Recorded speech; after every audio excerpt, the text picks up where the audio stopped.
voudrais réagir par rapport au comportement des banques en Côte d'Ivoire. Je crois que c'est scandaleux et je voudrais appeler tous les Ivoiriens et leur dire de rester sereins.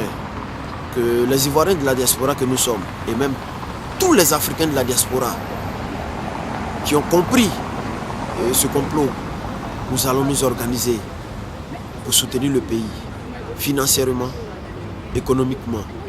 Parce que la Côte d'Ivoire est un pays qui, après sa libération, va permettre à toute l'Afrique de se libérer. Mais je voudrais surtout lancer un appel en direction du président de la République, son Excellence M. Laurent Gbagbo, qu'il prenne acte qu'à compter de ce jour, toutes les banques qui se sont comportées de cette manière mafieuse, scandaleuse, horrible, ne doivent plus jamais remettre les pieds en Côte d'Ivoire. Que ce soit clair.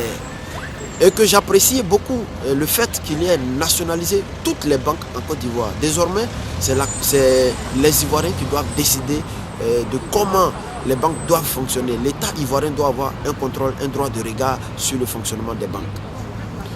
Et cette politique, ce combat que nous menons, ce n'est pas un combat ivoiro-ivoirien, c'est un combat de toute l'Afrique. Un combat qui permettra à toute l'Afrique demain de sortir la tête haute et de pouvoir commencer à se développer.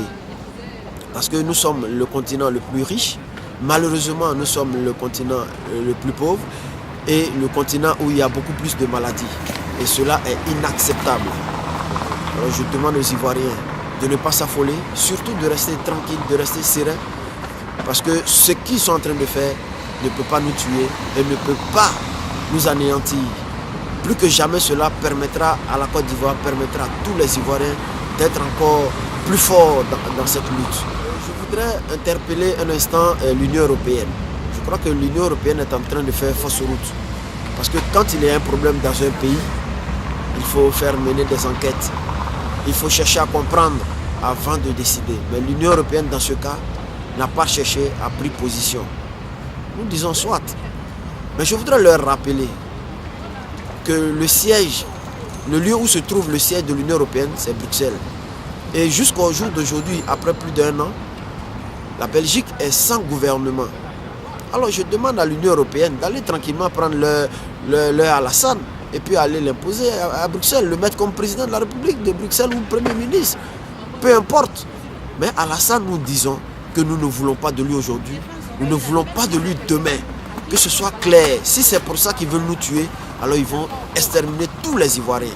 Même jusqu'au dernier, jusqu'au nouveau-né. Parce que nous n'allons jamais accepter. Tant qu'il y aura un seul Ivoirien sur la terre ivoirienne, ce dernier n'acceptera jamais Alassane. Que cela soit clair dans l'esprit de chacun des Européens. Et si ça continue, nous aussi, Ivoiriens de l'étranger, nous allons commencer à ne plus respecter les lois européennes. Nous allons commencer à ne plus respecter leur constitution. Et comme ça, nous allons voir comment ils vont réagir par rapport à ce fléau-là. Je voudrais également lancer un appel en direction du panel des 5 chefs d'État qui iront en Côte d'Ivoire pour chercher à résoudre cette crise. Qu'ils sachent que tout ce que le peuple ivoirien recherche, c'est la vérité, rien que la vérité. Qu'ils usent de tous les moyens en leur possibilité, mais surtout qu'ils aillent recompter les votes. Parce que si aux États-Unis cela a été possible entre Bush et Al Gore, il a fallu que les Américains recomptent afin que la Cour suprême puisse donner victoire à Bush. Donc chez nous aussi, c'est la même chose que nous demandons. Nous ne demandons rien d'autre. Qu'ils aillent recompter, qu'ils tiennent compte des procès verbaux. Et à partir de là, ils sauront où est la vérité. Mais si eux aussi veulent nager dans ce complot, alors ils vont nous trouver sur leur chemin. Ça, je suppose, et j'ai foi en certains pays qui composent ce panel, tels que l'Afrique du Sud, la Tanzanie. Je crois que c'est des pays qui savent ce qui veut dire la lutte.